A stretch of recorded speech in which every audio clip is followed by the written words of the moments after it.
Ladies and gentlemen, welcome back to Group Chat, #1 podcast in the world. We are back with another episode. We are talking commercial real estate crisis. We are talking some predictions around China. Xi, one of my predictions around the New World Order. Yep.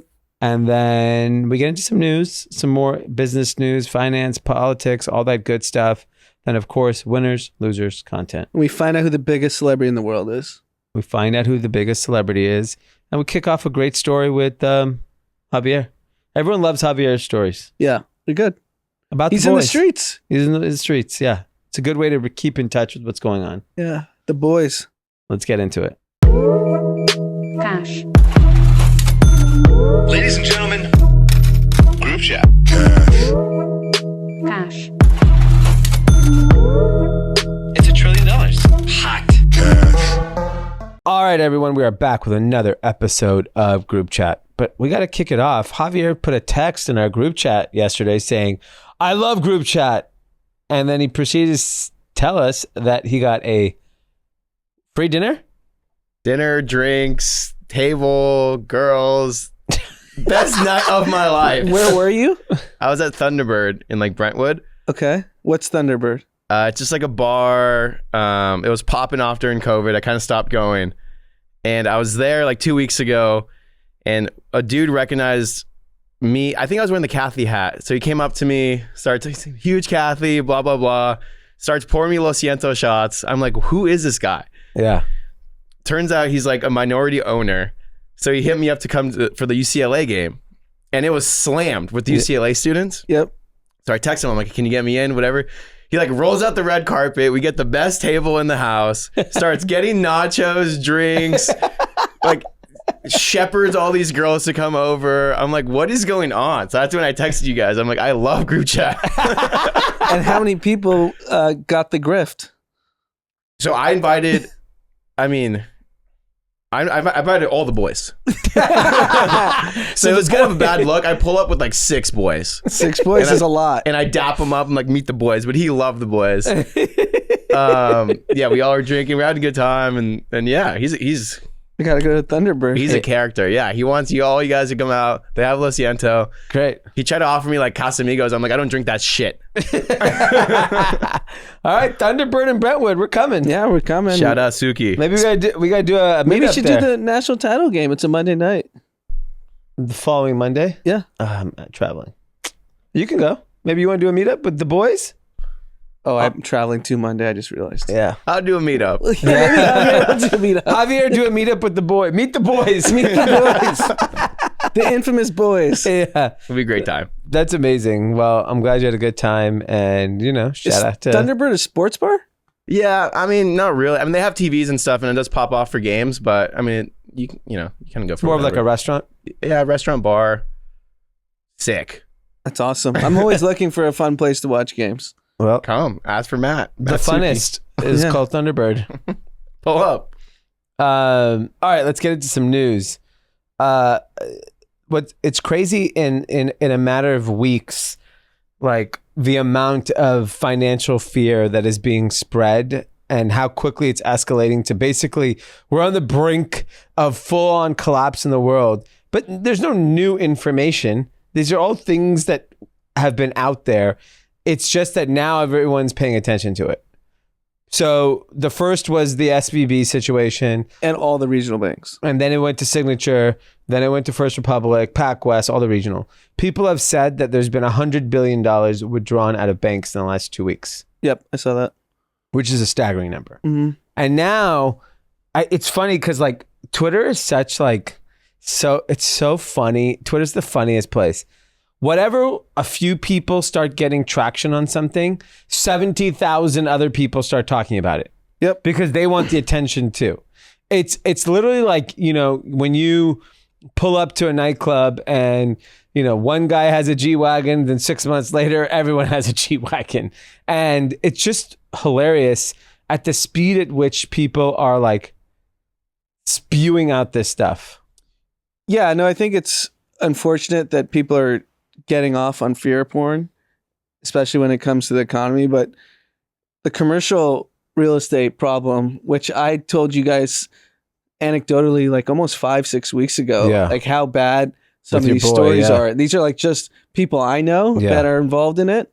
And I was like, if these $1 billion plus portfolios are in trouble, he's not the only one. And that was the same Thursday afternoon, Friday in SVB land. That day it happened. We were like, we know 5 billion removed. Yeah. So what's Within really like happening? 3 text messages. Yeah. We know like, oh, this guy withdrew 500 million. This guy, so we saw that firsthand. And in real estate, we don't even know anyone really in commercial real estate.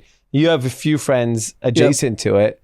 So it looks like, so what's exactly happening on the commercial debt side? So there's $2 trillion of commercial real estate debt held by the regional banks, which is roughly about 70% of all of commercial real estate. So most commercial real estate loans come from regional banks. Correct.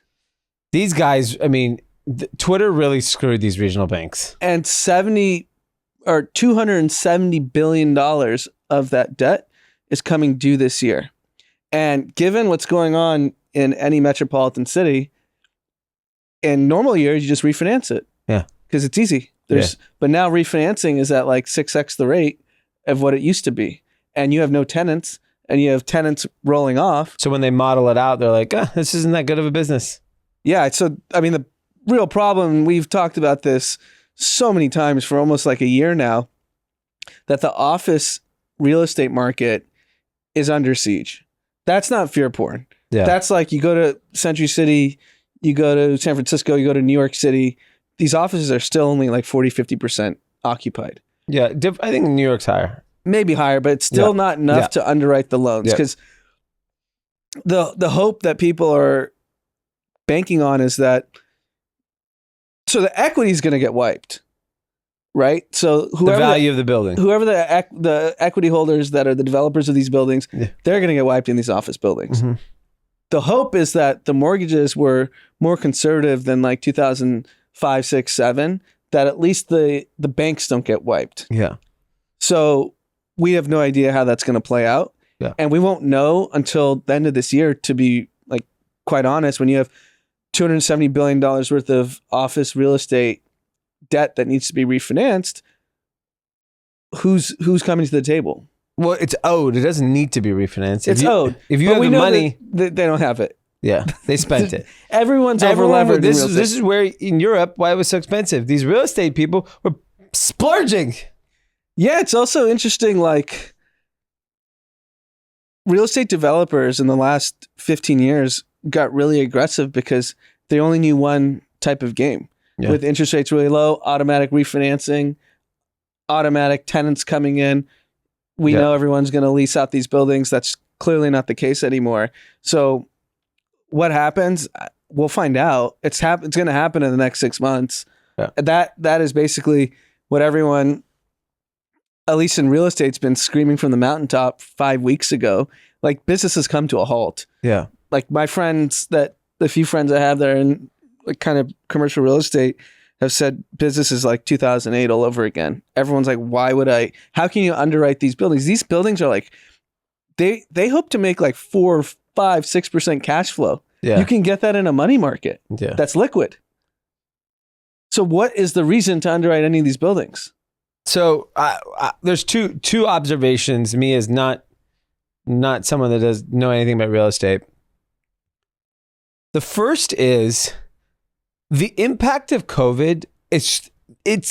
Was the worst thing on the world. Think about it from so many perspectives. We obviously know all of the health implications. We changed a behavior of like a generation. Yep. We didn't think it was going to be persistent, but you know what they say, like persistent inflation? This is persistent work from home. Yes. So we like keeping people at home is going to be the biggest blunder in fucking world history. It would have been better if we just kept all going to work and said, wear a fucking mask. And if you don't, it's okay. You die. You keep it moving. But we can't. We should have never. I mean, I don't know if that's true, but I think the second and third order effects are. Yeah, the interest rate going to zero and the fuckery is because of COVID. No one who wants to go back to work is because of COVID. Commercial real estate collapse because of COVID. Inflation because of COVID. All of these things are because we shut down the country and we stayed our asses at home and we handed out money. It's so Barry Sterlike was on CNBC. And who's that? Starwood Properties. Yeah, I'm just yeah, very famous real estate guy. He's on all the financial news shows all the time, and he's been screaming for a year that this is all going to come to fruition. Yeah, and he was screaming last summer, "I'm one of the biggest apartment owners in the country. Rents are coming down. Yeah, we're seeing what new leases are. Why isn't the Fed talking to me?" And then today he said something which I was like absolutely shocked at. 400 PhDs work at the Federal Reserve. And he's like, they couldn't figure out the impact of the regional banks. He's like, me and my colleague spent one day going through 6 regional banks and we realized that all 6 are insolvent. Maybe they have player hating degrees over there. The PhDs, not the real PhDs. They don't actually have real. But I mean, that's crazy. 400 do we believe that? 400 PhDs? I don't think he would lie. He's a smart dude. 400? Can we Google that, Javier? Yeah, I don't believe that. I'm calling fake news. 400 PhDs. They're the dumbest organization on earth. Even if it was 40. Yeah. He said it took him and his colleague to figure 6 banks were insolvent in a day. Yeah. But my point before, what I was saying was, this was all because we shut down the country. Well, it's going to be the pain of shutting down the country is going to far exceed whatever. But a lot of parts of the country weren't shut down. Miami, Texas, Florida, Texas, they weren't shut down. Okay, but unfortunately, commercial real estate. I don't know the answer to this, but is Miami office having the same problem? We know New York, LASF is. Yeah, the commercial real estate is very urban, very few cities. It's Chicago, it's New York, it's New Jersey, it's San Francisco, LA, Seattle. Those are the big commercial real estate areas. And so, I mean, New York commercial real estate is probably trillions of dollars. New York commercial real estate is trillions of dollars. That's correct. For sure. Yeah. It's like a GDP of some countries. So, I mean, this is the Fed is going to have to bail out something now because this is a catastrophe. Yeah. Regional banks are a catastrophe. Yeah. Commercial real estate. We're talking trillions and trillions of dollars. Yeah. So we've seen, history play it out. COVID, economy was shut. Everyone got backstop. Everyone got money. So we're just going to see that again. Yeah. I mean, that's why I don't think anyone's nervous. Yeah. The market's not nervous. They're like, whatever, you caused this problem. You're going to fix it. Right. And I'm curious, actually, will inflation rip? Because here's the one. I don't think so. I think in theory, if you were to, Yeah, do you use basic math and shit? Yeah. But that doesn't matter. Because I don't think anyone's getting richer now. They're just getting saved. Yeah. And that changes your behavior. Yes. Yeah. Because you actually got taken to the woodshed. Yeah. Because the commercial real estate equity holders are all getting wiped. Yeah. If you had debt that you took in 2019, 2020, 21, and it's coming due in 23, 24, you're underwater. Yeah. The other thing to keep in mind is that we still have like the commercial real estate crisis is in progress. It's just starting. So the Federal Reserve is well aware of this. Those PhDs, I'm sure, have figured out that these guys won't be able to pay back these loans. And it's funny, that real estate friend I'm talking about said the Fed wants that. He wants his partner to be wiped, and he wants to see a bunch of those partners get wiped. Who does? The Fed. They like that. They like that. Yeah. He said they want to see this. They want to see some blood. Some pain. Yeah. Well, it does, to be fair, it does change behavior. Right? It does. Then you because the person I'm referencing, it's a 90% reduction in net worth. Not my friend, the person he works with. Yeah. Still got 10%. 10% of a lot is still 10% of a decent amount. Yeah, so you're not flying private anymore. No, that's Yeah. Southwest has a little deal right now. I got if you buy a $500 gift card, they'll sell it to you for $430. Good deal. Yeah. That tells you demand has slowed. So yeah, it was funny that my real estate friend was like, yeah, this is what the Fed wants. They want a bunch of these guys to get wiped. So that's fine. A bunch of people will get wiped. Fed will have to bail it out. I don't think they care about, the Fed doesn't give a shit about, random billionaires losing their equity. What the Fed's going to start to care about if regional the banks start collapsing because the real estate's not even worth what the mortgage is. Yeah. And then the bank's like, why are we holding this real estate? Then who's the buyer? Yeah. Then you have a for sale. And then it's going to be even lower. The problem is the commercial real estate is facing like an existential crisis, which is office real estate. Yeah. Because commercial includes like tractors and shit. Sure. Fine. What do you mean tractors? Like if you're Caterpillar and you buy $100 million worth of tractor, that's considered commercial real estate. No way. Commercial loans. Wow. Not real estate, but loans. Loans. I'm talking commercial real estate. Office buildings in America are facing an existential crisis, right? Like there's clear. I think you'll get some increase, but all these people, all these big, for example, tech companies are abandoning. Accenture today announced 19,000 person layoff and consolidation of office space. And so, those types of the companies have so much office space. Mm-hmm. They probably have millions of square feet of leases all over the world. And so, assuming there's layoffs, cost cutting, companies have no reason to take on office space. So what really happens in this climate when you can't use these spaces? Like I've heard some good ideas. Like someone said, wanted to do a climbing gym inside one of the office spaces, like take out 2 floors and do a climbing gym. I'm like, that's actually a really good idea. It's a good idea, but are there enough climbers across the country? You could do all kinds of ideas. Yeah, it's just going to be... I mean, what if office spaces is just like there's a bar inside, there's just to do whatever you have to do. Yeah, I mean, if you get lax on the permitting for F&B... Yeah. I think, maybe, I don't know. Yeah, let's drink our way out of this. Give everyone a liquor permit. I mean, here's cannabis permit, liquor, brothel, whatever. Yeah, it's... So the 2 parts of real estate that basically didn't get touched in COVID were single-family homes and hotels. Those seem to be, you can't... Fine right now. Yeah. The only thing that could force single-family homes' hand is if layoffs are so bad that people have to sell their homes. Won't. We know it won't. Yeah, they won't. I did see an interesting layoff. Walmart let go of some e-commerce fulfillment people, which I thought that was kind of interesting. That's not an area I would think people would cut.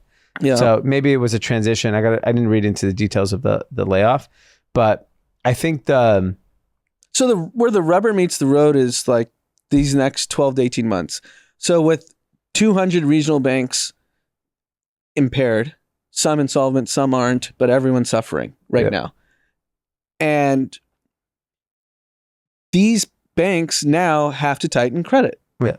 So small businesses aren't going to get cash credit to build their businesses, to expand their restaurants, to expand whatever their industry is.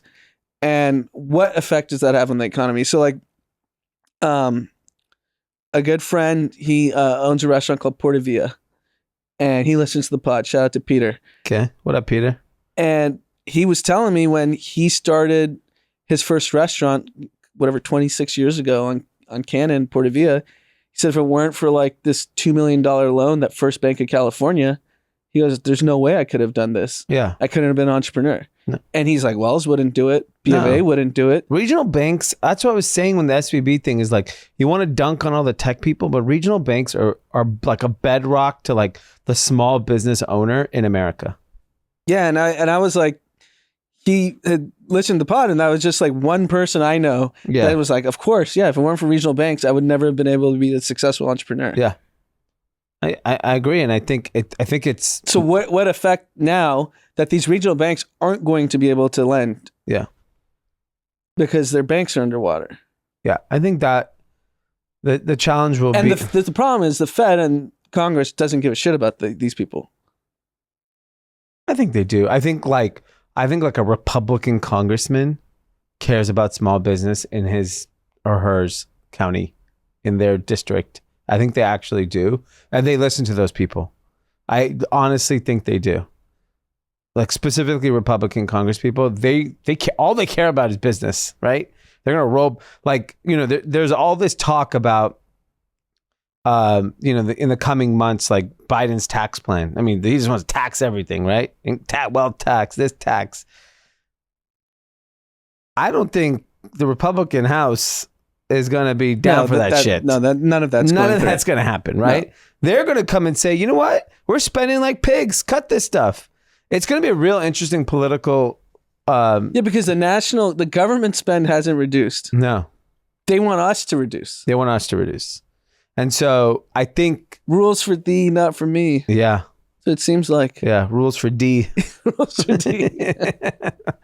I think that it'll be a big challenge because I don't like the narrative of given like tax on the wealth, the amount of, and the problem is the narrative of just attacking the wealthiest people. It's getting old now. Like it's, they literally, these people, Elizabeth Warren and even Biden, they literally say it every single day. I guess it's resonating. It resonates in a lot of places. In Ohio, in Wisconsin, and the outskirts of Pennsylvania, where you need votes to win. That's why they say it. Yeah, and so I mean, Trump was doing the same thing. He goes to those towns and tell them, I'm fighting for you. Yeah, not for the billionaires, even though we all know that's BS. Yeah. So we'll have to wait and see how it all plays out. But I just think that like at least now the Federal Reserve is fully aware. Those PhDs, you think it got on their desk today? I mean, the problem is if it sounds like all of these challenges are a result of high interest rates. Yes. I'll tell you, if the PhD saw this at home, it is a home goods retailer. Today announced, due to supply chain issues being resolved and inflation being calmed, we've decided to cut prices. Cut prices. Okay, that's great. Yep, over 400 PhD economists work for the Federal Reserve. That's insane. That is based on my sources, federalreserve.gov. Wow. So they're bragging about this. Yeah. We have 400 idiots that work for us. Jeez. Wow.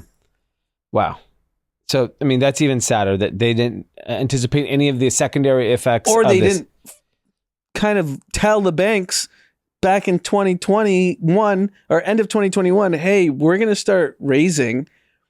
Make sure your balance sheet shored up. I never understood, and we've said this on the podcast all the time, like you want to get green in America. Like big part of this green bill, whatever we passed, $1 trillion, build Green's back over, better. Unfortunately. But you're doing this bill and you didn't have Elon Musk in the room doing it. Mm-hmm. The guy that single-handedly has had more impact on EV than anyone else. Or there wouldn't be one other car manufacturer that's producing EV if it weren't for Tesla. No, he forced everyone's hand and made it cool. And that's it. They're not buying Teslas because it's electric. They're buying because it's just a good car. And then it's a great brand. And that's what, and now everyone's like, yeah, fuck it, EV. But similar to that, they didn't ask Barry Sternlicht on the impacts of housing. They didn't ask people that are experts in their industry when making policy. Like, I thought these people talked back channel to these business people. And then all these business people are saying, nobody called me. Yeah. Jerome Powell doesn't have anybody friend at JP Morgan? I think they just are academics is the problem. Yeah. They're not in the trenches. They've never run businesses. Yeah. They don't know what it's like to be an entrepreneur and you have no access to capital. Yeah. You can't make payroll. Yeah. You can't expand. Yeah. You can't grow your business. You can't purchase more goods. You can't contribute to the economy. Yeah.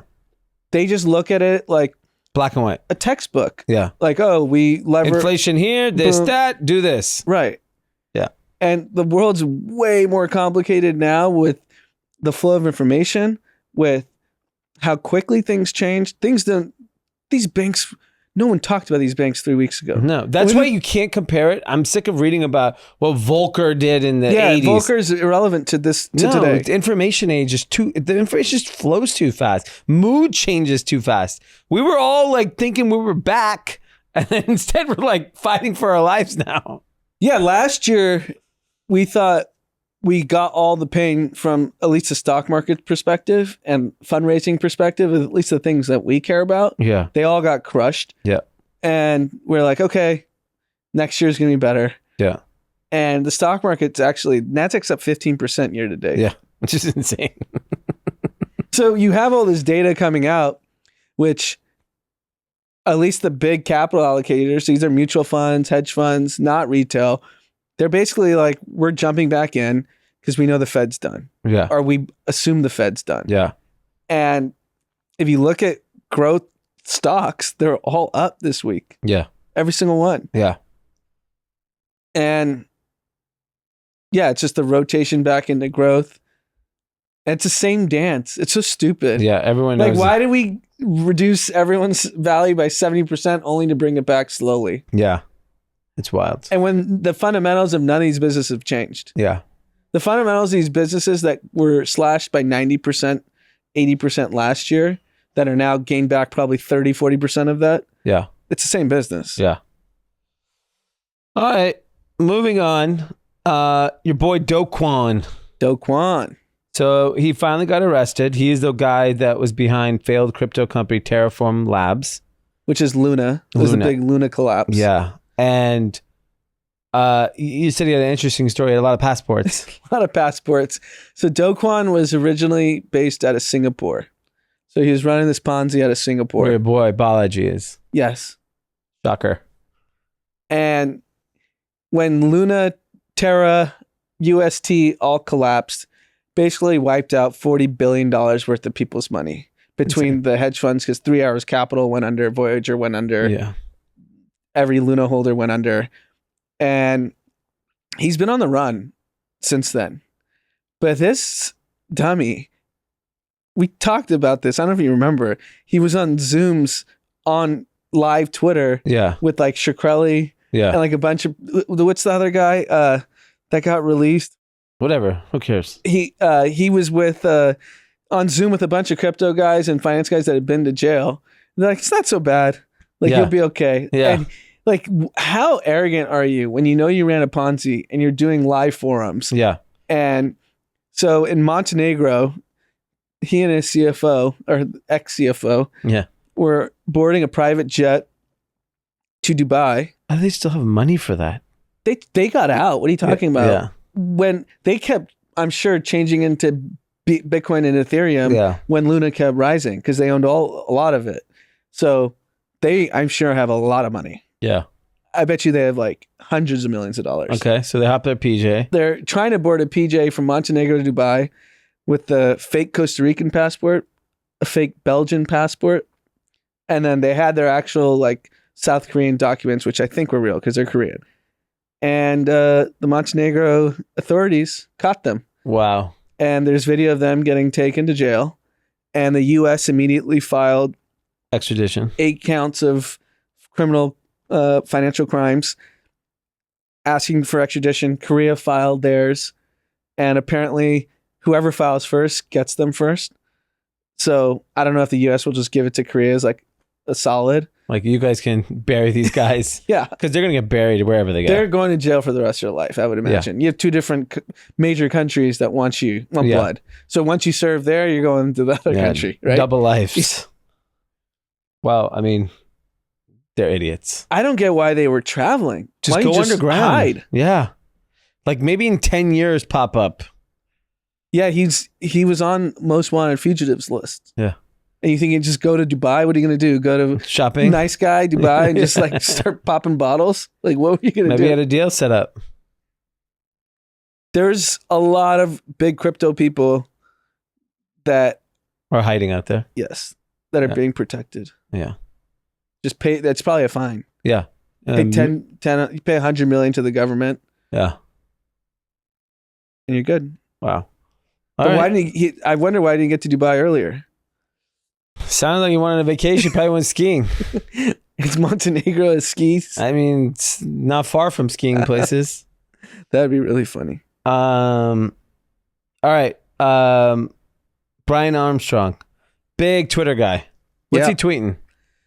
So Coinbase got what is called a Wells notice. I never even heard of this before. Yeah. Everyone's like, oh, the Wells notice. I'm like, Wells Fargo? I've got plenty of those. So I had to, and Coinbase actually posted the Wells notice from their official accounts. So after reading it, a Wells notice is basically you're in violation of some banking securities laws. Oh, yeah. And, you know, one of three things could potentially happen: fine, cease and desist, and some other civil penalties that they can tack on. So It's just a warning. no, apparently most people with Wells notices, like something happens. It's coming. Yeah. It's just like, That's why the stock. the stock was cratered. down like 12, 13%. I thought it would be down like 50, to Yeah. be honest. Yeah. I was like texting you. I was like, if it's down 50, we should go long. So Coinbase, Brian Armstrong and his whole team, and Fred Ishram, who's no longer there but still big in crypto. Coinbase's pillar since 2012 Yeah. is that we're going to work arm in arm with regulators. That was one of their like Yeah. differentiating factors from everyone else in crypto. Yep. Because they're like, the only way you go main scale is if you're above the law. Yeah. So they've been working with the SEC for a decade plus now, saying like, okay, tell us what we need to change. Tell us where our Yeah. holes are. And what Brian Armstrong has come out and said is they're not giving us any information. Yeah. So we've asked for a decade, what is the security? What is not? Which tokens are, which aren't? We're happy to remove them. We're happy to play ball. This is my point. The federal government does not play ball with businesses. Yeah. They don't. They do not communicate. Like your Secretary of Treasury should have like an understanding of crypto. Your Secretary of Transportation should have background in transportation. So then if you're the SEC in this Wells notice, you let this company go public in the United States of America, Yeah. 2021. So what changed? What did you learn in the last 2 years? The fear. The new world order is coming. But my point is they were above board enough for the U.S. Stock Different exchanges. administration, different needs. Every administration has No, this 21, it's post-Biden. what? This administration is the one that gave the Wells notice, right? I know, but he went public under Biden's administration. Yeah. I mean, that was already done though. That paperwork was already filed. They could have blocked them Nah. if they really thought this Wells notice needed to be given to them. So it's so backwards thinking, because if the U.S. government wanted to take their stance, we are against crypto, you could have done it 5 years ago. Yeah. You could have done it 4 years ago. You let the industry balloon to where it is now, where now crypto, unfortunately, all the crypto haters, is too big to fail. Yeah. It's going to exist in one form or the other, in one country or the other. It will exist. Yeah. And I don't get, if you're the US government, where you know there's this technology that's going to exist that all these other countries are going to participate in, and you have the most above board company in the world in your hometown, and you're not helping them. It's similar to like, we'll get to the TikTok stuff, but you rather let TikTok the last 2.5 years eat Facebook's lunch and have Zuck just get bashed by Congress for a decade. Yeah. Like where are we? How are we thinking about this shit? We're not pro America.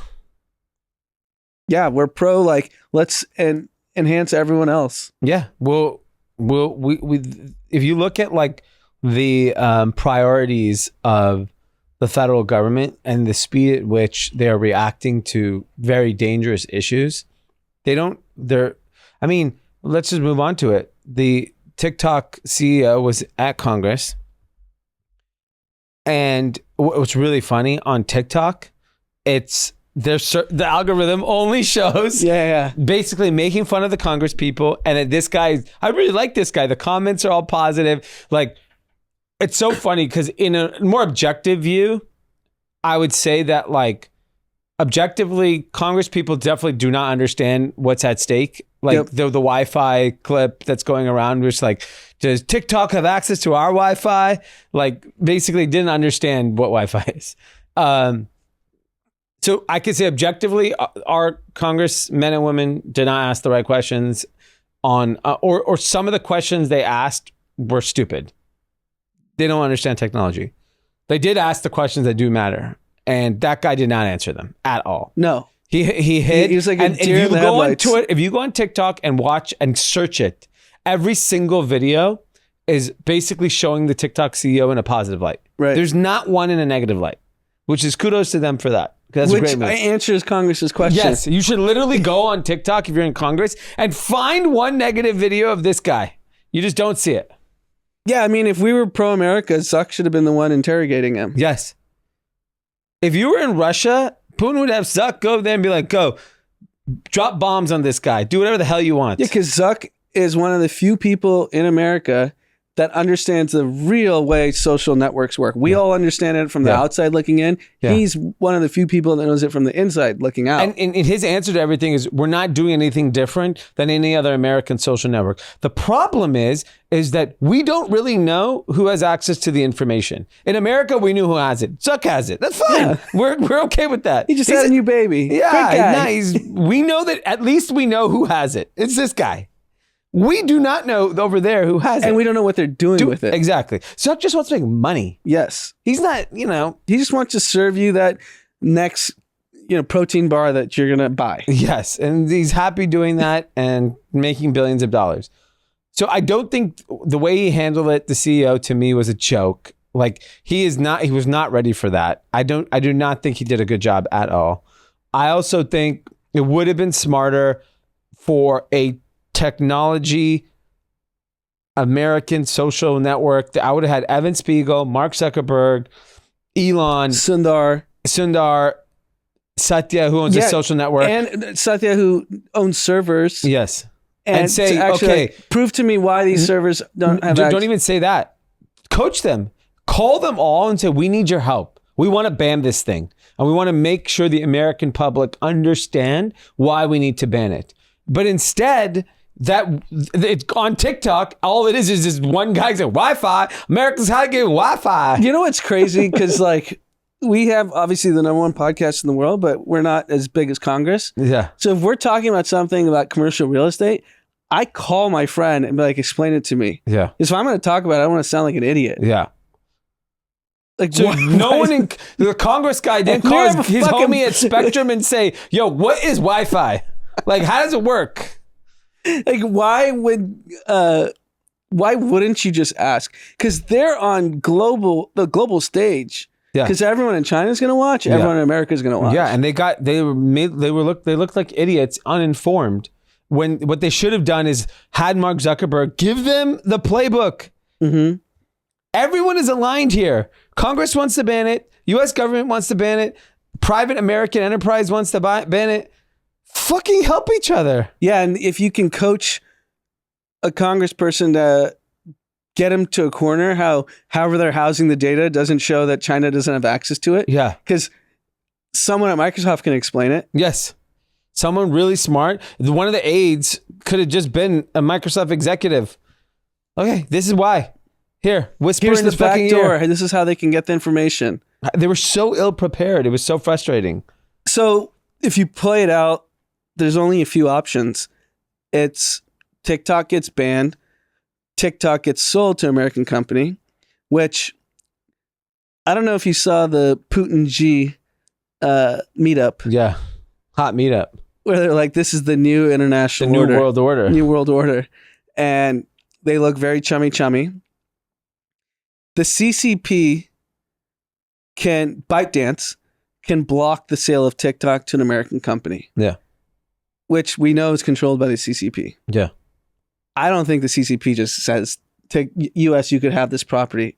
Yeah. I bet you they bury this $50 billion asset rather than give the U.S. the win. What do they care about $50 billion? It's nothing. It's worthless. TikTok to them is worthless. Especially if you're creating the new world order, you can't get punked on TikTok. No. No one will even know you're getting shit on. So the most likely, the Occam's razor is TikTok's getting banned. And China just says, fuck it, it's Yeah, over. It's over for you, America. Yeah. We'll go everywhere else in the world. Yeah. That's what I think. That's an Occam. Tanaka. My other Occam is Do you see a world where CCP just says, yes, you can take TikTok? they America. banned Facebook and Google and Twitter from mainland China. They don't care. Yeah. Do you know how much money would be unlocked by letting Facebook, Google, and Twitter be in China? More them. More than 50 billion. $1 trillion. Mm-hmm. It's $1 trillion opportunity of those three companies. Especially if they said, okay, we want 50-50 rev share, whatever. Yeah. Profit. They It's said, $1 trillion. Because it's when you launch Google, Facebook in these countries, marginal cost. Yeah. The system's already built. Yeah. You're just adding users. Yeah. And revenue. Yeah. But the other thing that I think is fascinating in the New World Order, that a prediction I have is, and I think a lot of people are speculating things like this, that Xi basically brokers the peace between Russia and Ukraine. Mm-hmm. Ukraine has needs, and one of those needs is going to be the rebuilding of Ukraine. Right? That's big business. Yeah, it's hundreds of billions. Hundreds of billions of dollars. China wants a piece of that. Of course. We want to be in the rebuilding of Ukraine, rebuilding of Russia and the flow of oil and all of those things. Zelensky said he wants to meet with Xi and talk to him about what's going on. Zelensky, at the end of the day, only cares about Ukraine. He does not give a fuck about America. Doesn't care about China, Russia. He cares about Ukraine. That is his responsibility. So he can easily go do a deal with Xi and say, cool, what do you want? Let's have peace. Yeah, have every Chinese construction company build a shop in Ukraine and just make hundreds of billions. Yeah. Why not? And then Xi is the guy that brings peace on earth. It would be funny if we fund the reconstruction. We're definitely funding and then China profits. We will fund it. Our banks will make money too. Don't worry. We got to throw in a regional bank in there to make some. Save First Republic. Yeah, First Republic do all the loans. China makes all the money. And Xi looks like a hero. Yeah. Scary. Yeah. All right. This was really interesting. So Hindenburg, a research company, released a research report on Block, aka Square, aka Jack Dorsey's company, specifically detailing, in their opinion, that Cashapp is a big fraud. Yep. That basically users have multiple accounts and the number of users is inflated, and the main purpose of Cashapp is illicit activity. And so the stock got clobbered because of it. Here's the thing. A lot of these technology companies, let's take Block, Etsy, which was also called out for the amount of fake shit is sold, like illicit activity, stuff that does not have proper copyrights, trademarks, licensing being sold on Etsy is ridiculous. How much is that? Alibaba, AliExpress. All of these companies are doing this and made billions of dollars. It's a big problem for Facebook Marketplace. They basically, I think they're going to end up shutting down Facebook Marketplace because of all the shenanigans that are happening. Yep. Block. Is it possible that a bunch of illegal activities are happening on Cash App? 100% yes. It's not possible. It's what you said. It's 100%. Yes. And it's just at the scale at which it's doing, they just empowered a community. That's all. And did you see the evidence? Those rap songs. Yeah. So they list out, 3 different rap songs. One talking about EDD scams he was running through Cash App. Yeah. One, how he paid the shooter via Cash App. Yeah. And then Tinashe 69, I think, was buying drugs. Cash App. They talk about how they have multiple accounts and stuff. I mean, the proof is there. They're talking about it. They're talking about it. The evidence is there. And what happens though? So Hindenburg, 45 days ago, talked about the Adani fraud in India. Yeah. He's fine. He had to sell a lot though. He had to sell a lot, but he also has the Prime Minister Modi just basically backstopped him. Yeah. You gotta get backstopped. The Indian government backstopped him and knew that was bad for India, for the rich. Well, he's also one of the biggest donors. Yeah. So who's backstopping Block? Jack Dorsey, who are his friends? Jay-Z. Jay-Z can't backstop this. We have to do a song saying about all the positive things he uses Cash App for. I pay Blue's tuition in Cash App. Yeah, I mean, I it's very obvious. I mean, obviously, if you work at Square or Block, you know that this is happening, yes. right? You know that your tool that you guys built is used to transfer money amongst criminals. Is that like, I don't know. I mean, you could make the argument that that's happening at banks. That's happening everywhere. So at what point do you turn away and what point do you actually do something about it? How different is this than subprime mortgages in the early 2000s? No, I would even say, like, think about all those Swiss banks. Where did all that money come from? Yeah, It wasn't from good, hard-working people. Stolen money. Yeah. It's like money stolen out of some Eastern European, African country, India. Whatever. That's the problem with when the U.S. gives aid. It's a known fact. You know, I don't know what the percentage is, but it's greater than zero. Just goes to whoever the ruling power is. Yeah. Like there was a picture of one of the Ukrainian ministers in like a Phantom. Yeah, there's... Where do you think all that money is going to fight that war? No, absolutely not. Exactly. My friend joked, he goes, I can't wait to see the Ukrainian oligarchs in their new yachts in the Mediterranean this summer. Yeah. Everyone's getting money off U.S. except regional banks. Except regional banks and office real estate holders. That's what I'm saying. Like, you better damn right sure you better backstop commercial real estate people. Because that's the issue why it's not politically popular is when you go to the swing states, those are factory workers, steel workers that have worked their whole lives killing themselves to try to provide, and it's nearly impossible. And they understand, hey, that guy who owns that New York office building on Fifth Avenue, why does he get bailed out? Yeah. Why don't I get money to advance my family? The big political argument is like, we're sending money to Ukraine. What are we doing here? So the problem is that same steel worker probably doesn't realize that when you fund foreign governments, especially ones that aren't highly regulated, that are oligarchs, that are run by rulers, they get to decide where it goes. Yeah. And we have no audit. I don't think Americans are aligned with sending money overseas anymore. I don't think that's a popular belief. Do you know anyone? What I don't get is how we don't, at least they don't release it publicly. I hope they're doing it privately, but given that 400 PhDs at the Federal Reserve were asleep at the wheel, I don't trust any audit work that they do. When we've sent this $100+ billion to Ukraine, have we audited that it's actually been spent the war? For war and not yachts? Well, we have to see. They won't know the yachts till the summer. Yeah. We have plenty of friends that'll be out there. You see some... maybe not. If the market collapses, maybe no one's out there. The people that live there. Yeah. The locals could keep an eye on it. Angela's going to be in Greece all summer. He can see. He could take a binocular out there. But yeah, I mean, I think people are going to be shocked when you find out where this money was actually spent. Because if you think about all the fraud we found out, you said, what was it? How much in Medicaid fraud? $100 billion. $100 billion. Annually. So when we just send money abroad, we don't think that's not a high percentage isn't going to go. By the way, like, I would argue that we are less corrupt than in an Eastern European country. And I know we're corrupt, but I'm just saying I think we're less corrupt. Yeah, because at least it's a multi-party system that someone's yelling at somebody. Someone's yelling at someone, so you can only steal so much. Yeah. There's only so much we'll let you get away with before you get caught. There, it's like, whatever. Everyone let the party continue. Mm-hmm.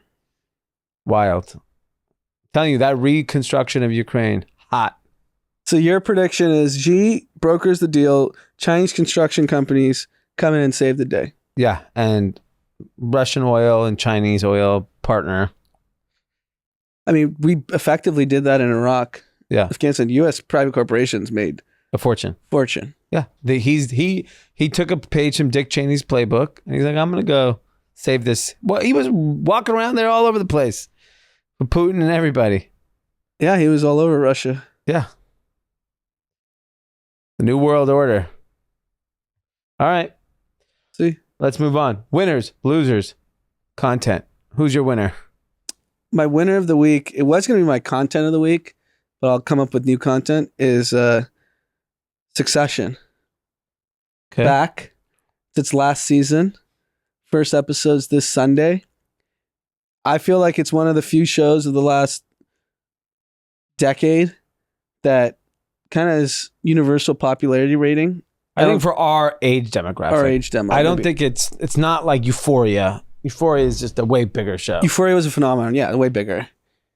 Great show as well. Yeah. But yeah, I feel like HBO is waiting on that. And it's just so tough the way content's made for streaming.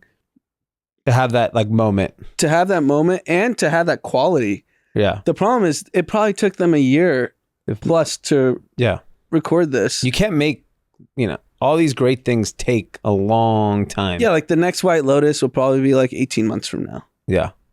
That's going to be a phenomenal show. Yeah, that's a good one. My winner of the week is Off-White. Okay. So, Farfetch released earnings the other day and said that. So, if you guys remember, we talked about this. Farfetch bought the New Guards Group. New Guards Group was the license holder for Off-White, Palm Angel, Marcella Brulon, like a bunch of brands. Yep. And Farfetch bought basically this platform, New Guards, to get basically get Off-White because they clearly had data that said this was a very important business. And so, as business for Farfetch has obviously proven to be pretty tough. It's interesting. They paid $687 million for New Guards Group, but 10% of Farfetch's top line is Off-White. Wow. So last year, Off-White did $227 million itself. And so that's kind of what people believe. This is made on some assumptions. Pretty substantial. Yeah. And it shows that specifically fashion is definitely has such a big hole since Virgil left. And it's really interesting that I didn't know what to think about the brand if it would survive without him. Yeah. But I think he left such an impact and a legacy that it's clear that it's going to be here to stay. Obviously, if he was here, it'd be way bigger. Sure. But pretty fascinating. Yeah. Loser? I'm going to say positive, give you double winner. Okay. Hasbulla.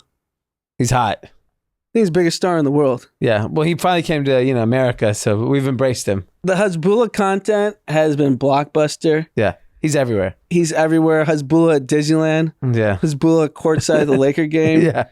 Hasbulla getting ape water. Hasbulla in Beverly Hills. Yeah. I've been following it all. Yeah. He's a star. He's the new little Terrio. And he's beloved. Yeah. Who can not like Hasbulla? So he's bringing the world together. He might be. He's coming from that region. So he's 20, huh? 20. Is he 20 or 21, Hav? It's either 19 or 20. 19 or 20. Okay. He's a phenomenon. Yes. He's like, he's top 5 in the world right now. Top 5 most famous people. Yeah. I mean, if I saw him, I'd take a picture. Why wouldn't you? Yeah. He's hot. All right. I like that. My loser's going to be negative. I saw Reese Witherspoon's getting divorced. But who's the loser? Them. They're getting divorced. Sucks. Yeah. I always felt like Reese Witherspoon just was having like the best life ever. She got this huge bag just last like year. a billionaire, right? She sold her company for a crazy amount of money. She always seems happy in pictures. Yeah. Happy in real life too. Like, I think she's 2 kids. I think married for like 10 years or something. 12 years. 12 years married. Second marriage. Second marriage. They have a 10-year-old. So I'm kind of shocked. Yeah. I mean, we don't know these people. You don't? I don't know Reese Witherspoon, correct? Oh, okay. Do you? I know what I see. She does have a great public-facing image. She doesn't look like, like she's struggling at anything in life. Like there's certain celebrities you see like, oh, it's Rocky at home. Yeah, Like, if you even told me like Ben Affleck is having a hard day, that's a low blow. yeah, I mean, when I see him, I'm just like, man, shit looks rough, bro. Yeah. But Reese Witherspoon, I did not expect. Threw me. I was kind of sad. Yeah, I mean, I've seen like, I forget if it's on Instagram or TikTok, like does skits dropping her kid off to school. Yeah, she's in that all Great together. image. I wonder if maybe the guy can't handle the power. It is post sale. Yeah, she's just like, I got the bag here. Yeah. What are we doing? Yeah, that's good. Not good, but it's compelling. Yeah, it's a compelling content. Content. Ben Affleck and Matt Damon. Speaking of Ben Affleck, Okay, we're on the Bill Simmons podcast talking about their movie. talking about their life. Yeah, that's good. They talked about their movie a little bit, but man, what a life those two have led. Yeah, It's crazy. And Ben Affleck gets into like a lot of his personal, like when after Geely, he basically, and it's so funny because those two they've been so famous for so long. yeah, They just refer to people by their first name. yeah. George. And yes. And you have to like, wait. Okay. Yeah. Now I know you're talking about Clooney. Julia. He's like, Patrick, our agent, he's talking about Patrick Whitesell, Yeah. right? I was on the plane with Chris. You're talking about Chris Tucker. Yeah. Yeah, it's just like The they don't most even say. Yeah. They don't even say, and they're not trying to like stunt. That's just their life. Yeah. Their life is just Ridiculous. being around the most famous people of the last 20 I years. like this. I want to listen to it. And they talk about they shared a checking account together in high school, and they're basically like, Oh, they've known each other that long? yeah, it was crazy. And like Bill Simmons talks about on the pod, like from the out, like how you talk about Reese right now. We think she had the perfect life. Yeah. Rich as hell, famous, married, kid, blah, blah, blah. Yeah. Everything looks great. And what Simmons was saying on the pod, he goes, I don't think people realize you guys are actually best friends. Yeah. Like this isn't some act. Yeah. And when you hear them talking about the stories they've had from like coming from Boston to here, and it was Yeah. just like a halfway house with all their Boston goons coming in and out. Yeah. It's fantastic. Okay. I like that. It's really cool when people as famous as those two Just actually share. actually share the stories. Yeah. I mean, I would love to hear all of these celebrities' real lives. Like, I'm sure if Leo ever shares his real life, But Leo's stories are actually like repeatable. I went out weekend. No, I'm talking about like his just rise to fame. Yeah, like, yeah. It's pretty insane. He grew up in LA. What, into Hollywood High School or something? Yeah. It's like, he pretty crazy. No, but it was such a fun interview Yeah. because they just like kind of just talk freely. Yeah. Like, they're so famous. It's like they're at the, they're in the second half of their career. Because even Ben Affleck, he said Michael was so generous to spend afternoon. He's talking about Michael Jordan. Yeah. Like it's just ridiculous. Yeah. It's just That's funny. All right. My content was going to be Succession. I don't have anything else. yeah. Sweet 16, basketball. What's interesting? So yesterday, the ratings on TBS were up 88%, and CBS was down like 50% Because of who playing? because of who's playing. So it was a net actually down. Wow. Because there's a lot of I've seen the Republican Twitter guys say like college basketball ratings are up, woke NBA ratings are down. Don't go woke. Yeah. But if you actually blend it, Yeah. the net rating was down, and it's just because the games weren't close. Like I'm assuming UCLA Gonzaga was on TBS because I didn't watch it, but that seemed like the blockbuster game. I literally saw the last play of the game. But like it came down to the wire. I'm sure the ratings were up. And It's Yeah. big market, LA. Yeah. Gonzaga's huge team. Yeah. Okay. All right. We have a shout out. Big shout out here. From Prakar J to Tedros, aka Teddy T. Big happy birthday shout out to Teddy T, aka Tedros, and OG Kathy. He wants to thank you for introducing him to the pod during COVID. Within minutes of listening to pod, I said, man, this D guy sure has some scathing hot takes, and I was hooked. During COVID, all we did was get absolutely faded and watch you guys. Now watching you guys is a perfect pregame. Hell, sometimes it is the game. Happy birthday, and thank you.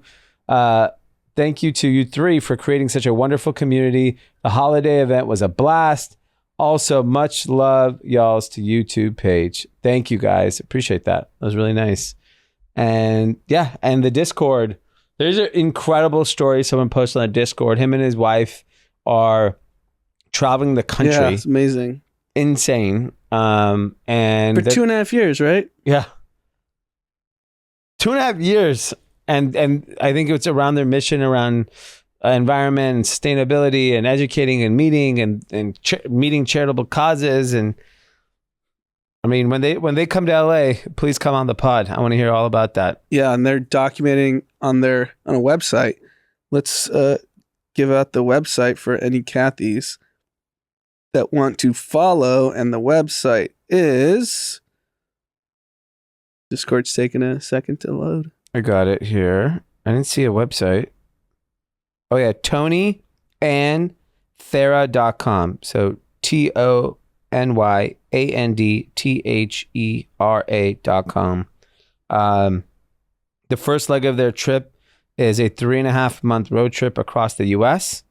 And obviously they'll be here. And so, when they get here, they're going to travel the next 2.5 years. I guess they want to go to 26 states, 50 countries across 6 continents, and volunteering on every continent to bring awareness through action and education for social and environmental causes focusing on sustainability. Holy shit.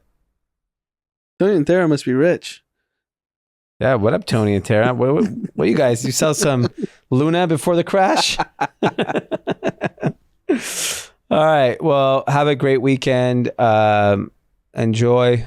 LA finally has a sunny weekend. Go outside, get some vitamin D. See you back here on Sunday. Bye-bye.